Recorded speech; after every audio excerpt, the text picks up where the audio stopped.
യോഹന്നാന്റെ സുവിശേഷം 20-ാം അധ്യായം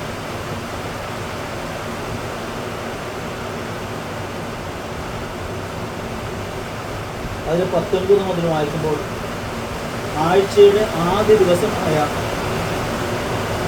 അന്ന് വൈകിട്ട് ശിഷ്യന്മാർ യഹൂദരെ ഭയന്ന് കടകടച്ചിരിക്കെ യേശു വന്ന് അവരുടെ മധ്യം നിന്ന് അവരോട് പറഞ്ഞു, നിങ്ങൾക്ക് സമാധാനം. ഇപ്രകാരം പറഞ്ഞുകൊണ്ട് അവൻ തൻ്റെ കൈകളും പാർശ്വവും അവരെ കാണിച്ചു. കർത്താവിനെ കണ്ട് ശിഷ്യന്മാർ സന്തോഷിച്ചു.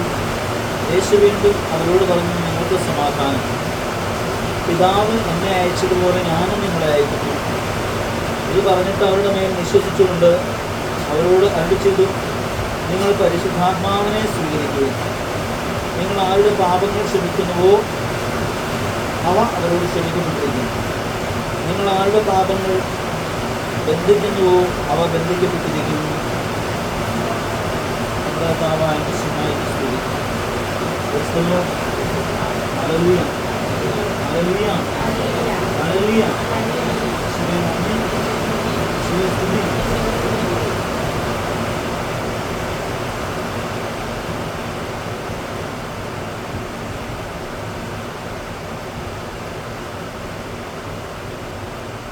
നല്ല മഴയാണ്. 2 ദിവസം മുമ്പ്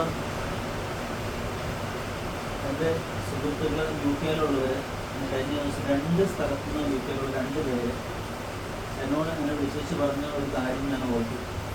അതായത് അവിടെ താങ്ങാൻ പറ്റാത്ത തരത്തിലുള്ള കൊടും ചൂടാവുന്നത് പ്രത്യേകം പ്രാർത്ഥിക്കണം. ഞങ്ങൾക്ക് വേവുമാണ്, തുകഞ്ഞ് വേവുമാണ്, അത്രമാത്രം കൊടും ചൂടാണ്.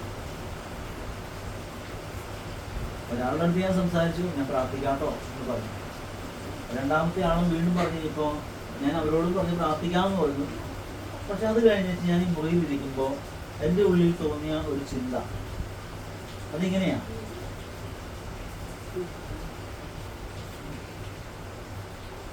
ദൈവവചനം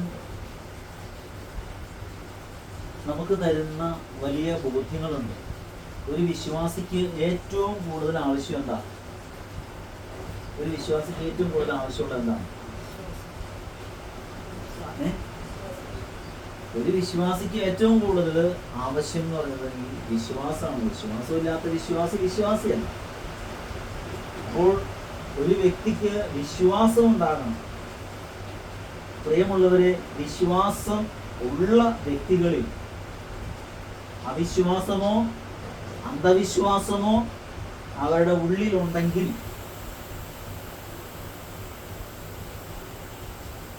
ഒരു യഥാർത്ഥ വിശ്വാസി അല്ലാതെ യഥാർത്ഥ വിശ്വാസം അവരിൽ ഇല്ല എന്ന് നമുക്ക് ഉറപ്പിച്ചു പറയാൻ പറ്റും. ഇവിടെ തോമാസ് ശ്ലീഹ വിശ്വാസം ഏറ്റു പറയുന്നുണ്ട്, എൻ്റെ കർത്താവേ, എൻ്റെ ദൈവമേ. വാക്ക് നല്ല വാക്കാണ്, എൻ്റെ കർത്താവേ പറയാനും എളുപ്പം. ആ വാക്കിന് എത്രത്തോളം ശക്തി ഉണ്ടെന്ന് നമ്മളൊന്ന് മനസ്സിലാക്കണം. അതിനാണോ കമ്പയർ ചെയ്യാൻ വേണ്ടിയിട്ടല്ല, പക്ഷെ നമ്മളൊന്ന് ചിന്തിച്ചു കടന്നു പോകുന്നത് നല്ലതാണ്. എൻ്റെ കർത്താവേ, എൻ്റെ ദൈവമേ എന്ന് പറയുന്നത് ദൈവത്തിന് മുമ്പിൽ നമ്മുടെ വിശ്വാസം ഏൽപ്പിച്ചു കൊടുക്കുക, അല്ലെങ്കിൽ ഏറ്റു പറയുക എന്നുള്ളത്. തിരിച്ചറിഞ്ഞ് ഏറ്റു പറയുന്ന ഒരു തോമാസ് ശ്ലീഹ യേശുവിനെ തിരിച്ചറിഞ്ഞു, വ്യക്തമായിട്ട് തിരിച്ചറിഞ്ഞു, എന്നിട്ട് ഏറ്റു പറഞ്ഞിരുന്ന ഒരു ചിത്രമാണ് എൻ്റെ കർത്താവേ, എൻ്റെ ദൈവം. എന്നാൽ ഈശോ പറയുന്ന അടുത്ത വാക്കുണ്ട്. അടുത്ത വാക്ക് എന്താണെന്നറിയോ?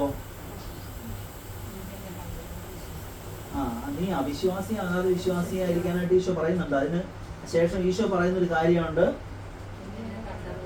നീ എന്നെ കണ്ടതുകൊണ്ട് നീ വിശ്വസിച്ചു, എന്നാൽ കാണാതെ വിശ്വസിക്കുന്നവൻ ഭാഗ്യവാൻ. ഇത് ആരെ ഉദ്ദേശിച്ചാ പറയുന്നത്?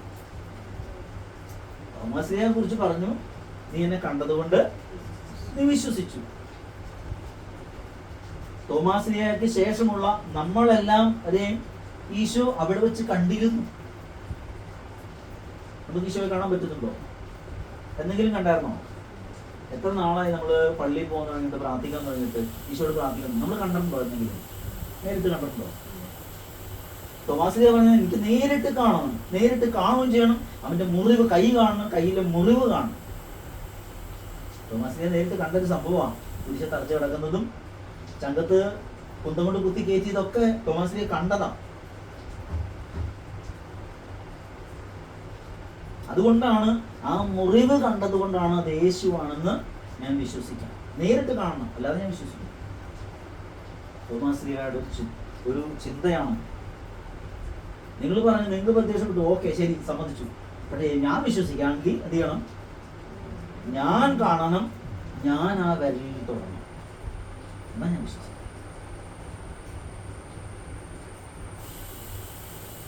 തോമാശ്ലീഹായുടെ ആ ഒരു ചോദ്യത്തിന്റെ മുൻപില് ഈശോ തോമാശ്ലീഹായ്ക്ക് പ്രത്യക്ഷപ്പെട്ടു. വേറെ ശിഷ്യന്മാരൊക്കെ ഉണ്ട് അവിടെ. അവരെ ആരെയും ഈശോ വിളിച്ചില്ല. അവരോട് ആരോടും അല്ല ഈശോ പറഞ്ഞു, തോമസ് നീ ഇവിടെ വരിക. ആദ്യം തോമസിനെ വിളിക്കുന്നു. നമുക്കറിയാം ദൈവ വിളി എന്ന് പറയുന്നത് അവിടെയാണ്. സംശയങ്ങളുണ്ടാകാം, വിശ്വാസത്തിന് ചാഞ്ചാട്ടം ഉണ്ടാകാം, എങ്കിലും എപ്പോഴാണെന്നറിയാൻ പാടില്ല, യേശു നമ്മളെ വിളിക്കും. അവിശ്വാസിയായ ആളെ പോലും യേശു വിളിക്കും. എന്തിനാ? അവിശ്വാസിയാകാതെ വിശ്വാസിയായിരിക്കുക. നല്ലൊരു വിശ്വാസിയായിരിക്കണം. വിശ്വാസം ഉള്ളത് കൊണ്ടല്ലേ ഈശോയുടെ കൂടെ ഇത്രയും കാലം നടന്നത്. യേശു ദൈവപുത്രനാണെന്നൊക്കെ അറിയാം. എന്നിട്ട് കൂടെ നടന്നിട്ടും യേശു തങ്ങളിൽ നിന്ന് അകന്നു പോയപ്പോൾ, മരിച്ചു മാറ്റപ്പെട്ടപ്പോൾ, മരിച്ച ആൾ തിരിച്ചു വരുമോ? സംശയമാണ്.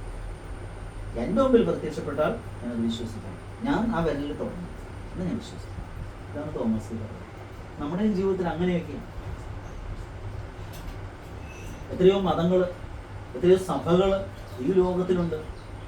ഇതിലേതാ ശരിയെന്ന് ഒരു ചോദ്യം നമ്മുടെ മുമ്പിലുണ്ട്. എൻ്റെ കർത്താവേ, എൻ്റെ ദൈവമേന്ന് ഏതെങ്കിലും ദേവന്മാരെ കുറിച്ച് എവിടെയെങ്കിലും പറഞ്ഞതായിട്ട് കേൾക്കുമ്പോൾ, എൻ്റെ കർത്താവും എൻ്റെ ദൈവവും എൻ്റെ യേശു മാത്രമാണെന്ന് ഒരു വിശ്വാസ പ്രഖ്യാപനം അവിടെ നടന്നത്. തോമസ് അങ്ങനെ പറഞ്ഞപ്പോ ഈശോ പറഞ്ഞു, നീ എന്നെ കണ്ടതുകൊണ്ട് നീ എന്നെ വിശ്വസിച്ചു. ഓക്കെ, സമ്മതിക്കുന്നു. പക്ഷേ കാണാതെ വിശ്വസിക്കുന്നവനാണ്, എന്നെ കാണാതെ തന്നെ എന്നെ വിശ്വസിക്കുന്നവൻ ഭാഗ്യവാൻ പറഞ്ഞേക്കുന്നത്. ലോട്ടറി അടിക്കുന്നവനല്ല ഭാഗ്യവാൻ.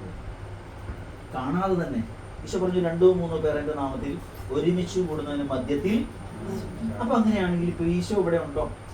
ഈശോ കണ്ടോ? നമ്മള് കണ്ടില്ല. ഈശോ കണ്ടോ? കാണാതെ, അതായത് കാണാതെ തന്നെ ഈശോ ഇവിടെ ഉണ്ടെന്ന് വിശ്വസിക്കുന്നവനാ ഭാഗ്യവാൻ. ഇവിടെ ഈശോയെ കാണുന്നില്ല, എന്നെ കാണാം, ഇവിടെ ഇരിക്കുന്നവരെല്ലാം കാണാം. ഈശോയെ കണ്ടില്ലെങ്കിൽ, എത്ര കൂട്ടായ്മയിൽ കൂടിയാലും ഈശോയെ അവിടെ കണ്ടില്ലെങ്കിൽ, എത്ര കുർബാനയിൽ പങ്കെടുത്തു അവിടെ ഈശോയെ കണ്ടില്ലെങ്കിൽ, വെറും നിർഭാഗ്യവാൻ. എവിടെ കൂടിയാലും അവിടെ ഈശോയെ കണ്ടെത്തിയാൽ, ഈശോയെ കണ്ടുമുട്ടിയാൽ, ഒരു തകർച്ചയുടെ മധ്യത്തിൽ പോലും ഈശോയെ കണ്ടുമുട്ടണം. ഓരോ പരാജയങ്ങളുടെ മധ്യത്തിലും യേശുവിനെ കണ്ടുമുട്ടണം. ജീവിതത്തിൽ തകർച്ച ഉണ്ടാകും, തകർച്ചയുടെ മധ്യത്തിലും യേശുവിനെ കണ്ടുമുട്ടുന്ന ഒരു വ്യക്തിക്ക് അവൻ ഭാഗ്യവാൻ എന്നാ പറയുക.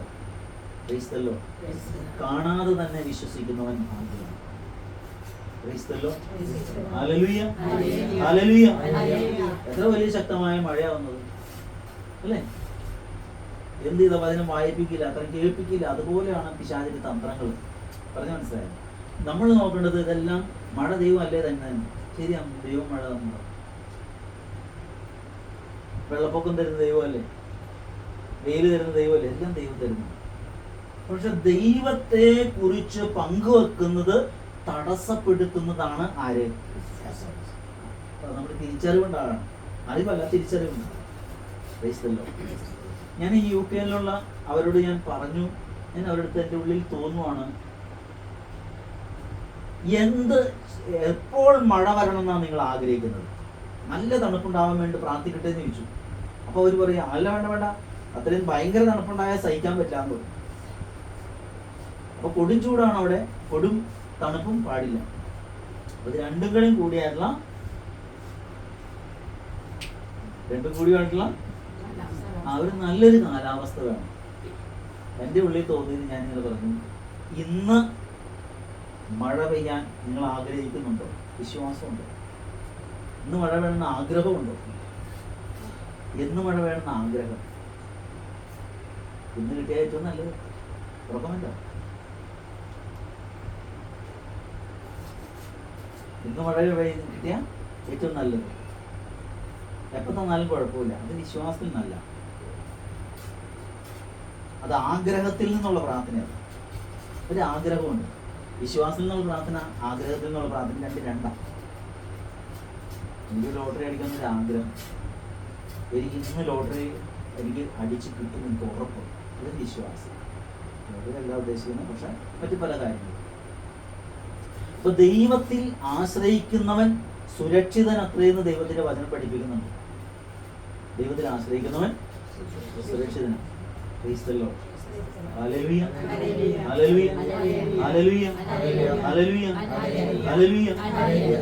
വചനം ഞാൻ പറഞ്ഞ് അവസാനിപ്പിക്കുമ്പോ, കൊച്ചു വാക്കുകൊണ്ട് പറഞ്ഞ് അവസാനിപ്പിക്കുക.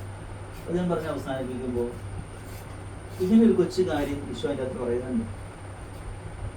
നിങ്ങൾ പരിശുദ്ധാത്മാവിനെ സ്വീകരിക്കണം. നിങ്ങൾ എന്ത് ചെയ്യണം? പരിശുദ്ധാത്മാവിനെ സ്വീകരിക്കണം എന്ന് പറഞ്ഞു. എന്നിട്ട് അതിന്റെ തൊട്ട് ചേർത്ത് ഒരു വചനം ഇങ്ങനെ പറയുകയാണ്. ഈശോ പറയുകയാണ്, നിങ്ങൾ ആരുടെ പാപങ്ങൾ ക്ഷമിക്കുന്നുവോ അവ ക്ഷമിക്കപ്പെട്ടിരിക്കും. രണ്ടാമത് പറയാണ്, നിങ്ങൾ ആരുടെ പാപങ്ങൾ ബന്ധിക്കുന്നുവോ അവ ബന്ധിക്കപ്പെട്ടിരിക്കും.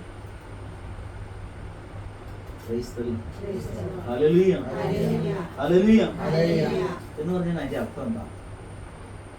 നിങ്ങൾ ആദ്യം എന്ത് ചെയ്യണം? പരിശുദ്ധാത്മാവിനെ സ്വീകരിക്കണം. ഈ സ്വീകരിക്കുന്ന എങ്ങനെയാ സ്വീകരിക്കുന്നത്?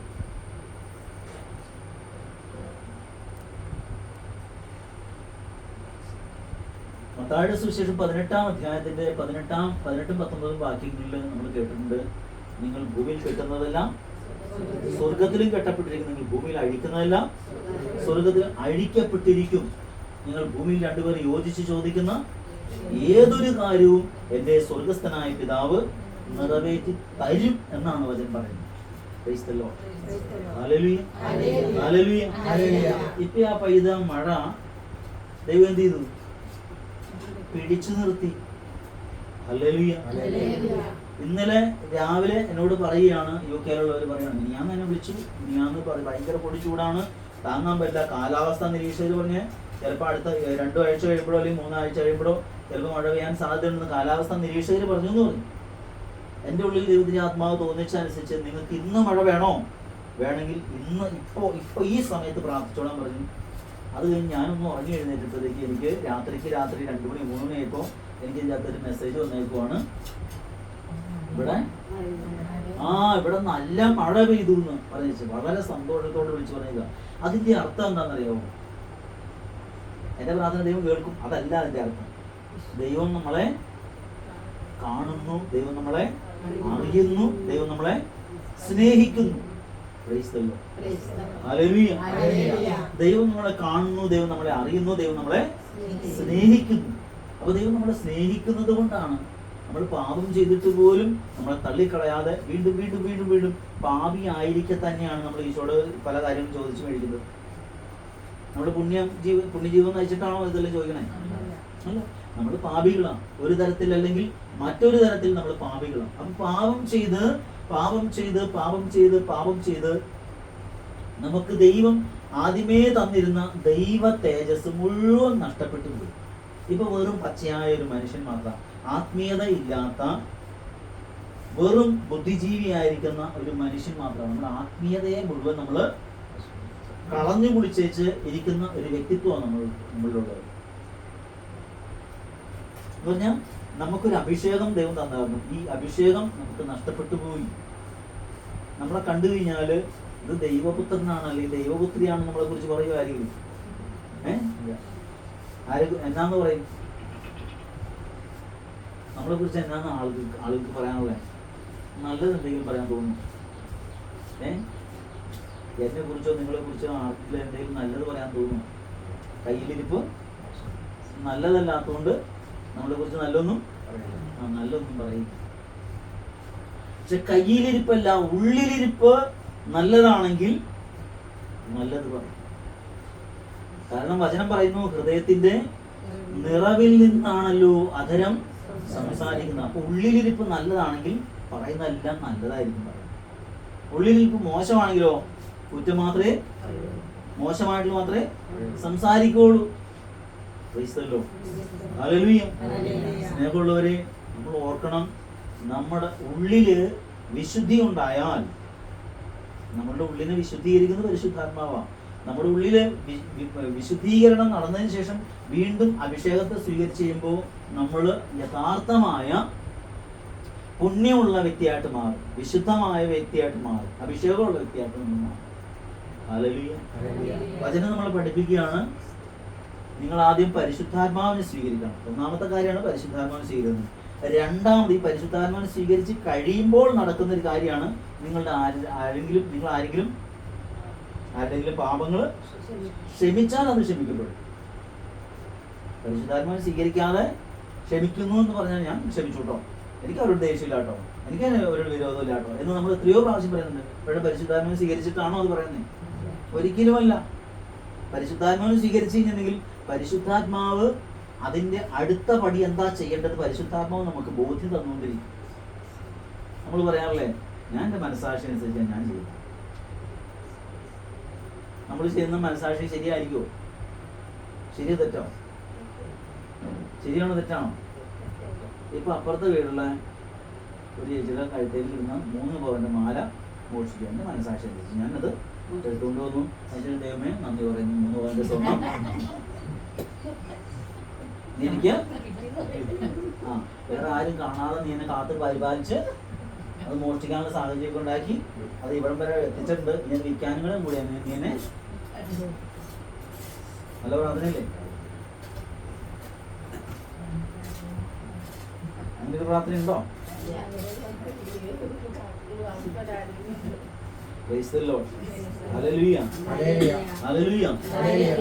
വചനം നമ്മളെ പഠിപ്പിക്കുന്നു, ഒരുവൻ പ്രാർത്ഥിക്കുന്നു അവരൻ ശപിക്കുന്നു, ഞാൻ ആരുടെ വാക്ക് കേൾക്കുന്നു. ഒരേ ദൈവത്തോടാണ് പറയുന്നത്, ദൈവമേ എൻ്റെ 3 പവന്റെ മാല ആരാണോ കട്ടുണ്ടായിരുന്നത് അവൻ മുടിഞ്ഞു പോകട്ടെ. ഒരാൾ പ്രാർത്ഥിച്ചു. അവൻ്റെ കണ്ണു പൊട്ടിച്ചാണെങ്കിൽ എനിക്ക് അടയാളം കാണിച്ചു തന്നെ, കാല് പൊട്ടിച്ചാണെങ്കിൽ എനിക്ക് അടയാളം കാണിച്ചു. എന്തൊരു പ്രാർത്ഥനയാണെന്ന് ആലോചിച്ചു. ഞാൻ കുരിശും അവിടെ കൊണ്ടുപോയി എണ്ണ കത്തിച്ചേക്കാം എന്നൊന്ന് കാണിച്ചു തന്നാൽ മതി, കാല് പിടിച്ച് കാണിച്ചു തന്നെ അടയാളം. അതാ ഒരു അടയാളങ്ങളുടെ പ്രാർത്ഥനയാണ്. ശ്രദ്ധിച്ചു നോക്കിയേ, ഇതൊരു നികൃഷ്ടമായ വികൃതമായ പ്രാർത്ഥനയാണെന്ന് ആലോചിച്ചു. ഒരേ ദൈവത്തോട് പ്രാർത്ഥിക്കുന്ന പ്രാർത്ഥന. ഒരുവൻ പ്രാർത്ഥിക്കുന്നു അവരൻ ശപിക്കുന്നു, ഞാൻ ആരുടെ വാക്ക് കേൾക്കണം. എൻ്റെ ദൈവമേ എൻ്റെ മാല മോഷിച്ചുകൊണ്ടിരിക്കും. മറ്റൊരാൾ പറയാണ്, കർത്താവേ നീ എനിക്ക് ഈ മാല തന്നതിനെ ഓർത്ത് നന്ദി പറയുന്നു. നന്ദി പറയുന്നു. നികൃഷ്ടമായൊരു പ്രാർത്ഥനയും വിശ്വാസത്തിന് എതിരായിട്ടുള്ള ശൈലികളും നമ്മുടെ ജീവിതത്തിൽ ഒളിച്ചു കിടപ്പുണ്ട്. എന്നാൽ പരിശുദ്ധാത്മാവ്, വചനം പറയുന്നു, നിങ്ങൾ പരിശുദ്ധാത്മാവിനെ സ്വീകരിക്കുന്നു. പരിശുദ്ധാത്മാവിനെ സ്വീകരിച്ചു കഴിയുമ്പോൾ സംഭവിക്കുന്ന കാര്യം എന്താണെന്നറിയോ? പരിശുദ്ധാത്മാവ് നമുക്ക് പുണ്യങ്ങൾ ചെയ്യാൻ, നന്മ ചെയ്യാൻ അവസരം തരും, ആധികാരികത തരും, അധികാരം തരും. നമ്മൾ കുമ്പസാരക്കൂട്ടിലേക്ക് കടന്നു ചെന്നാല് അവിടെ അച്ഛൻ അവിടെ നിന്ന് വെച്ച് പറയും, പിതാവിന്റെയും പുത്രന്റെയും പരിശുദ്ധാത്മാവിന്റെ നാമത്തിൽ കർത്താവ് എനിക്ക് തന്നിരിക്കുന്ന പൗരോഹിത്യ അധികാരം ഉപയോഗിച്ച് നിന്റെ പാപങ്ങൾ ഞാൻ ക്ഷമിക്കുന്നു എന്ന് പറഞ്ഞ് പാപങ്ങൾ ക്ഷമിച്ച് നമ്മളെ അവിടുന്ന് പറഞ്ഞു. അങ്ങോട്ട് കയറിയപ്പോ ആ ഇട്ടായിരുന്ന ഡ്രസ്സ് തന്നെ ഇട്ടായിരുന്ന അതിൻ്റെ അത് കയറിയായിരുന്നു. തിരിച്ചിറങ്ങിയപ്പോഴും അതേ ഡ്രസ്സ് തന്നെയാണ്. പക്ഷെ അങ്ങോട്ട് പോയത് പാപിയും തിരിച്ചു വന്നത് ഒരു വിശ്വസനീയമായിട്ടാണ് തിരിച്ചു വരുന്നത്. അപ്പോൾ അവിടെ നടക്കുന്ന ഒരു കാര്യമുണ്ട്. അവിടെ നടക്കേണ്ടത് നടന്നില്ലെങ്കിൽ കിട്ടേണ്ടത് കിട്ടില്ല. അവിടെ നടക്കേണ്ടത് എന്താണെന്നറിയാവോ? അവിടെ ഒരു അനുതാപം വേണം. ഒരു നോവോടുകൂടി പൊട്ടിക്കരഞ്ഞ് പാപങ്ങൾ ഏറ്റുപറഞ്ഞ് ഉപേക്ഷിക്കുകയും ദൈവത്തിന്റെ ആത്മാവ് നമുക്ക് പ്രചോദനം തരുന്നതനുസരിച്ച് നമ്മുടെ ജീവിതത്തെ ചിട്ടപ്പെടുത്തുകയും ചെയ്യുമ്പോൾ എന്ന് പറഞ്ഞിട്ടുണ്ടെങ്കിൽ മാനസാന്തരപ്പെടുവിൻ, ദൈവരാജ്യം സമീപിച്ചിരിക്കുന്നു. മാനസാന്തരത്തിന് യോജിച്ച ഫലങ്ങൾ പുറപ്പെടുവിക്കും.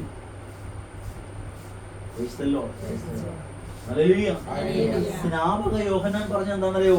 അണലി സന്തതികളെ, ആസന്നമായ ക്രോധത്തിൽ നിന്ന് ഓടിയകലാൻ നിങ്ങൾക്ക് ആരാണ് മുന്നറിയിപ്പ് തന്നത്? അല്ലേ? അണലി സന്തതി എന്ന് പറഞ്ഞാ അണലിക്ക് എന്നാ പ്രത്യേകതകളെ? അണലിക്ക് വിഷമുണ്ട്. അണലി സന്തതികളെ, ദൈവമക്കളെ എന്ന് പറയുന്നതിന് പകരം എന്നാ വിളിച്ചേ? കാരണം നമ്മളിൽ എന്തുണ്ടെന്ന് അതിന്റെ അർത്ഥം? നമ്മൾ പാപത്തിന്റെ ശമ്പളം മരണമാണ്. മറ്റുള്ളവരിലേക്ക് കുത്തിവെക്കാനുള്ള വിഷം പോലും നമ്മുടെ ഉള്ളിൽ, ചില വാക്കുകളിലൂടെ വിഷം കുത്തിവെക്കാനുള്ള വിഷം നമ്മുടെ ഉള്ളിലുണ്ട്. ഹല്ലേലൂയ, ഹല്ലേലൂയ, യേശുവേ നന്ദി. ഈ ചില കാരണന്മാര് പറയും എന്നാ, വന്നിച്ചില്ലേലും നിന്ദിക്കലെന്നൊരു വാക്ക് പറയാം. ശരിയോ തെറ്റോ? ശരിയോ തെറ്റോ? ശരി എന്നുള്ളൊരു ദൈവത്തിലേക്ക് നോക്കണം. എത്ര പേര്? കുറെ പേരൊക്കെ ഉണ്ട്. കൈ ഉയർത്തി എന്തെങ്കിലും സംഭവിക്കുമെന്ന് അറിയാൻ പാടില്ല. യേശുവിനെ വന്നിച്ചില്ലേലും നിന്ദിക്കരുത്, അങ്ങനെയാണോ? വന്നിക്കണ്ട, വന്നിച്ചില്ലേലും നിന്ദിക്കരുത്, അങ്ങനെയാണോ? ആരാധനയ്ക്ക് ഏറ്റവും യോഗ്യനാണ് അല്ലേ? ആരാധനയ്ക്ക് ഏറ്റവും യോഗ്യനായവനെ നിന്നെ ഞാൻ ആരാധിച്ചു വിടുന്നു. അപ്പൊ ആരാധനയ്ക്ക് യോഗ്യനായവൻ എന്ത് ചെയ്തോളണം? ആരാധിക്കണം, നിന്ദിക്കാൻ പാടില്ല. അപ്പൊ വന്ദിക്കുകയും ചെയ്യണം, നിന്ദിക്കാൻ പാടില്ല. അതാണ് എന്റെ ശരി. ബാക്കിയെല്ലാം ഈ ലോകത്തിന്റെ വ്യക്തികളിൽ നിന്ന് വന്നേക്കുന്നതാണ്. ഈ ലോകത്തിന്റെ വ്യക്തികളിൽ നിന്ന് വന്നേക്കണയാണ് എന്ത്?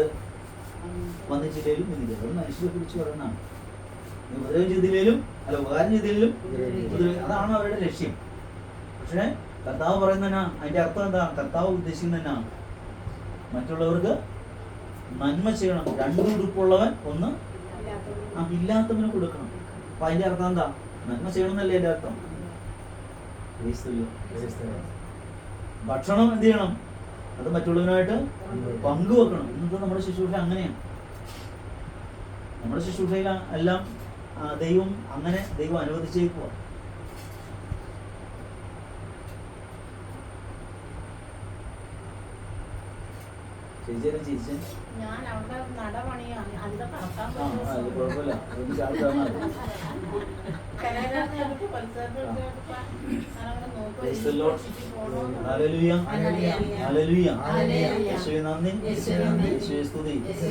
ഇതിന്റെ ഉള്ളിലിരിക്കുമ്പോ ഇതിന്റെ അകത്ത് പുറത്തു പോകണവരൊക്കെ പുറത്തായി പോകും.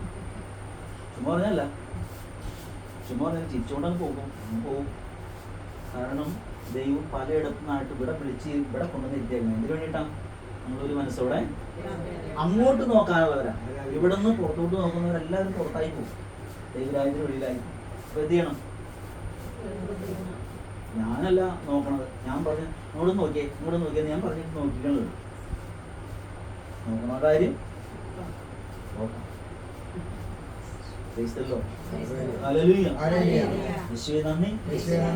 ദൈവം നമ്മൾ പല വീടുകളിൽ നിന്നും പല ദേശത്തു നിന്നും അവിടെ കൊണ്ടുവന്നേക്കും. നമ്മളെ ഒരു ദേശത്തുനിന്ന് കൊണ്ടുവന്നിട്ടുണ്ടെങ്കിലും ആ ദേശത്ത് നമ്മുടെ പ്രാർത്ഥന എത്തേണ്ടതുണ്ട്. നമ്മൾ ഇവിടുന്ന് കേൾക്കുന്ന അറിവുകളും അഭിഷേകവും കൊണ്ട് വേണം നമ്മൾ അങ്ങോട്ട് പോകാനും. ആ അഭിഷേകത്തെ അത് പ്രാർത്ഥനയാക്കി ആ ദേശത്തിന് മുഴുവനുമായിട്ട് നമ്മൾ പങ്കുവെച്ചു കൊടുക്കുമ്പോൾ ആ അഭിഷേകം നമ്മൾ അങ്ങ് ചെല്ലുമ്പോഴേക്കും നമ്മളുടെ അഭിഷേകം അവിടെ എല്ലാം പരക്കാൻ തുടങ്ങും. ചില ആളുകളുടെ മുഖത്ത് നോക്കിയാൽ ഭയങ്കര ചൈതന്യം, മുഖത്ത് നല്ല പ്രകാശം. ചില ആളുകളുടെ മുഖത്ത്, ചില ആളുകളുടെ മുഖത്ത് നോക്കിയിട്ടുണ്ടെങ്കിൽ കറുത്തിരുണ്ടിരിക്കും. പൗഡറൊക്കെ ഇട്ട് ഭയങ്കര സംഭവമായിട്ട് ചെയ്തു വെക്കും. പക്ഷെ സംസാരിക്കാൻ പേടിയാണ്. അങ്ങനെയൊക്കെയുള്ള നമ്മൾ സ്നേഹമുള്ള നമ്മൾ ഓർക്കണം, എപ്പോഴും ദൈവം നമ്മളെ കാണുന്നുണ്ട്, ദൈവം നമ്മളെപ്പോഴും കണ്ടുകൊണ്ടിരിക്കുന്നു. വിശുദ്ധ തോമാസ് ശ്ലീഹായുടെ ദുഃഖറാന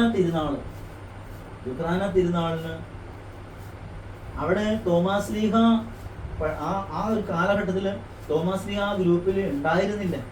മറ്റു ശിഷ്യന്മാരെല്ലാവരും ഒരുമിച്ച് അവിടെ മുറിക്കാതിരുന്നപ്പോൾ തോമാസ് ശ്ലീഹ അവിടെ ഉണ്ടായിരുന്നില്ല.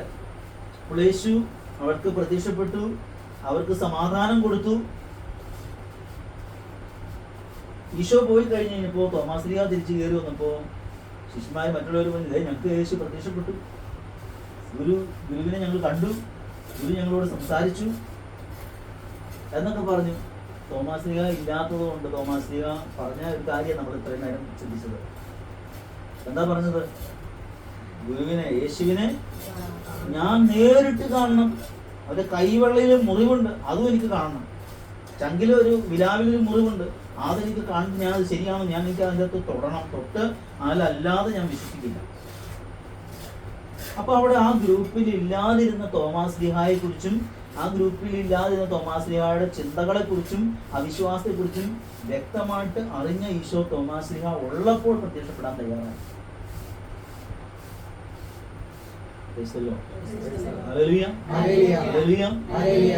നന്ദി, സ്തുതി. സ്നേഹമുള്ളവരെ, നമ്മൾ ഓർക്കണം, നമ്മൾ പലപ്പോഴും ഗ്രൂപ്പിന് വെളിയിലാകുന്ന സമയമുണ്ട്. കൂട്ടായ്മയിലൊക്കെ ഉണ്ട്, പക്ഷെ വിശ്വാസത്തെ പ്രതി നമ്മൾ ഗ്രൂപ്പിലല്ല. എല്ലാവരുടെയും മാനസിക ഐക്യമില്ലാത്തൊരവസ്ഥ. എല്ലാവരും ഒരുമിച്ചായിരുന്നു പ്രാർത്ഥിക്കുന്നത്. ഒരേപോലെ ഒരു സ്വർഗ്ഗസ്ഥനാപിതാവ് ചൊല്ലിക്കഴിഞ്ഞാൽ അതിന്റെ അല്ലെങ്കിൽ നന്മ പറഞ്ഞാലും ചൊല്ലിയ പരിശുദ്ധ മറിയം ചൊല്ലാനായിട്ട് നമ്മളിവിടെ ഈ ഗ്രൂപ്പിലുണ്ട്. പക്ഷെ മനസ്സ് ഒരാളും മറ്റൊരാളുമായിട്ട് ഐക്യമില്ലാത്തൊരു മാനസികാവസ്ഥയിൽ ആദ്യം മുതൽ അവസാനം വരെ പങ്കെടുത്താലും ആത്മീയ ഐക്യമില്ലാത്തടത്ത് പരിശുദ്ധാത്മാവല്ല പ്രവർത്തിക്കുന്നത്.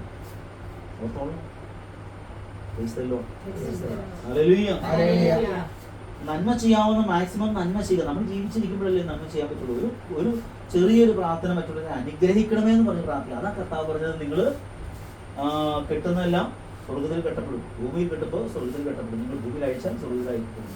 നിങ്ങൾ പാപം ക്ഷമിച്ചാൽ സ്വർഗ്ഗത്തിൽ ദൈവവും അതെന്ത് ചെയ്യും, ക്ഷമയാക്കി മാറ്റും. നിങ്ങളോടും ദൈവം ക്ഷമിക്കും. മറ്റൊരാളെ ഉപദ്രവിക്കാൻ പാടില്ലെന്നാണ്. ഒരു കുഞ്ഞു ഉപദ്രവമെങ്കിലും ഇന്ന് രാവിലെ മുതൽ വൈകുന്നേരം വരെയുള്ള എൻ്റെ ജീവിതത്തിൽ ഞാൻ എൻ്റെ വാക്കുകൊണ്ടോ പെരുമാറ്റം കൊണ്ടോ ആരെങ്കിലും ഞാൻ ഉപദ്രവിച്ചോ, കുറ്റം പറഞ്ഞോ, ഞാൻ നുണ പറഞ്ഞോ, മറ്റുള്ളവരുടെ കയ്യടി കിട്ടാൻ വേണ്ടി, സ്നേഹം കിട്ടാൻ വേണ്ടി, പരിഗണന കിട്ടാൻ വേണ്ടി ഞാൻ ആവശ്യമില്ലാത്തല്ല പറഞ്ഞോ, ചിന്തിച്ചായിരുന്നോ എന്ന് ഓരോ ദിവസവും നമ്മൾ ചിന്തിക്കാനുള്ള ദിവസങ്ങൾ ഇനിയുള്ളൂ. എണ്ണപ്പെട്ട നാളുകളുള്ളൂ. നമുക്ക് നമ്മുടെ ഗ്രൂപ്പിൽ നമുക്കറിയാം, നമ്മുടെ ഗ്രൂപ്പിൽ യുദ്ധം തുടങ്ങുന്ന ആ ഒരു സമയത്ത്, യുദ്ധം തുടങ്ങിക്കൊണ്ടിരിക്കുന്ന സമയത്ത് ഇവിടെ നമ്മളൊരു ഗ്രൂപ്പിൽ ഞാനൊരു പ്രാർത്ഥന ഇട്ടായിരുന്നു. പ്രാർത്ഥന കഴിഞ്ഞായിരുന്നോ? കഴിഞ്ഞില്ല. എത്ര കൊന്തേ അറിഞ്ഞിട്ടായിരുന്നു? 300 അല്ലേ? 300 കരുണക്കൊന്തേ ഇല്ലാന്ന് പറഞ്ഞു. യുദ്ധം അവസാനിച്ചോ? എന്നാലും ശമനം ഉണ്ടായില്ലേ? ഇന്ത്യയും പാകിസ്ഥാനും തമ്മിലുള്ള യുദ്ധം അവസാനിച്ചില്ലേ? നമ്മളോട് ദൈവത്തിന്റെ ആത്മാവ് ഉള്ളിൽ തോന്നിപ്പിക്കുന്ന കാര്യങ്ങളത് പ്രാർത്ഥനയാക്കി മാറ്റണത്. ഉള്ളിൽ തോന്നും. നമ്മൾ ഈ കാണുന്ന നിരന്തരം ചൊല്ലിക്കൊണ്ടിരിക്കുന്ന അതേ പ്രാർത്ഥന തന്നെ വീണ്ടും വീണ്ടും ആവർത്തിക്കാനല്ല ദൈവം ആഗ്രഹിക്കുന്നത്. കാണുന്ന ഈ പ്രകൃതിയിൽ, ഈ ലോകത്തിന് മുഴുവൻ നമ്മൾ ഓരോ ദിവസവും കാണുന്നതും കേൾക്കുന്നതുമായ വിഷയങ്ങൾ നമ്മളുമായിട്ട് യാതൊരു ബന്ധമില്ലാത്ത കാര്യങ്ങളായിരിക്കാം എങ്കിൽ പോലും അത് എല്ലാം ദൈവത്തിന്റെ മുൻപിൽ ഇറക്കി കൊടുത്ത് പ്രാർത്ഥിക്കാനായിട്ട് പുതിയ പ്രാർത്ഥനകൾ നമ്മൾ രൂപപ്പെടുത്തിയത്.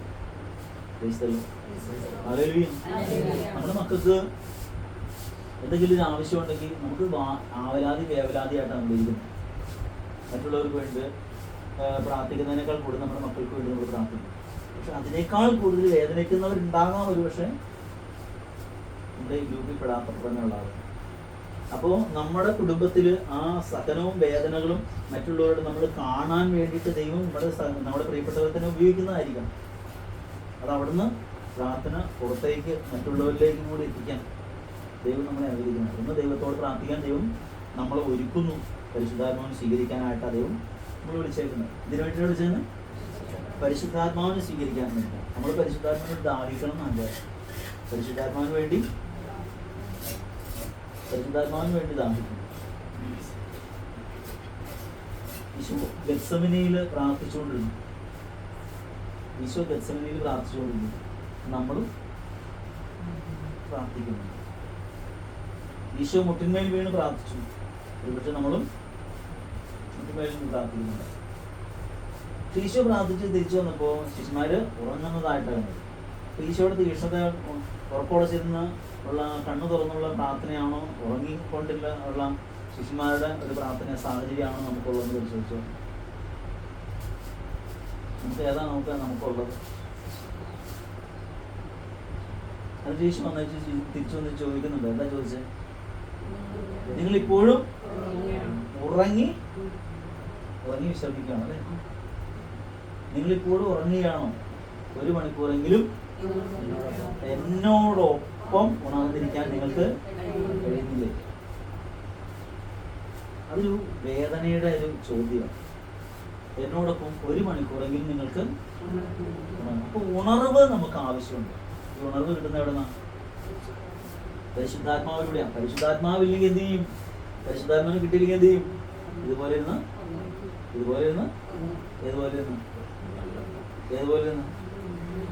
ഒരാൾ പറയും അടുത്തയാളെ ചൂണ്ടിക്കാണിക്കുക ഇതുപോലെ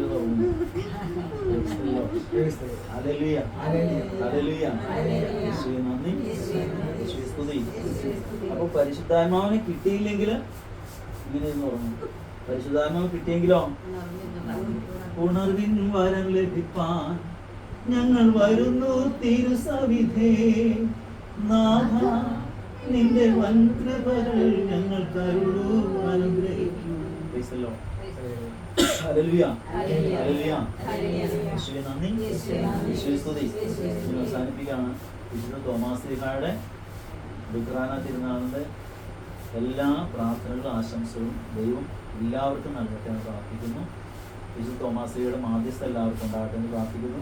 വിശുദ്ധ തോമാശ്ലീഹയുടെ തീഷ്ണതയോടുകൂടി നമ്മളും ആയിരിക്കാനായിട്ട് ദൈവം അനുവദിക്കട്ടെ, അഭിഷേകം ചെയ്യട്ടെ എന്ന് പ്രാർത്ഥിക്കുന്നു. വിശുദ്ധ തോമാശ്ലീഹായ്ക്കും കൊടുത്ത അതേ പരിശുദ്ധാത്മാവിന്റെ അഭിഷേകം നമുക്കും ദൈവം തരട്ടെ എന്ന് ആഗ്രഹിക്കുന്നു, പ്രാർത്ഥിക്കുന്നു. നമ്മുടെ കുടുംബത്തിലും അനേകം പേര് ഇതുപോലെ തീക്ഷ്ണതയുള്ള ദൈവശുശ്രൂഷകർ ഉണ്ടാകട്ടെ എന്ന് പ്രാർത്ഥിക്കുന്നു. എല്ലാവരുടെ മേൽ ദൈവത്തിന്റെ ആത്മാവ് നിറയട്ടെ എന്ന് പ്രാർത്ഥിക്കുന്നു. ക്ഷമിക്കാൻ പരിശുദ്ധാത്മാവിനെ സ്വീകരിച്ചു കഴിഞ്ഞാൽ നിങ്ങൾ ആരുടെ പാപങ്ങൾ ക്ഷമിക്കുന്നുവോ അത് ക്ഷമിക്കപ്പെടും. പരിശുദ്ധാത്മാവില്ലാതെയാണ് ക്ഷമിക്കുന്നു എന്ന് പറഞ്ഞാൽ അത് ക്ഷമിക്കപ്പെടില്ല, ക്ഷമയായിട്ട് മാറി. ഹല്ലേലൂയ. പ്രാർത്ഥിക്കാം. നന്മ നിറഞ്ഞ പറയുന്ന സ്വസ്തി ഫലമായി ഈശോ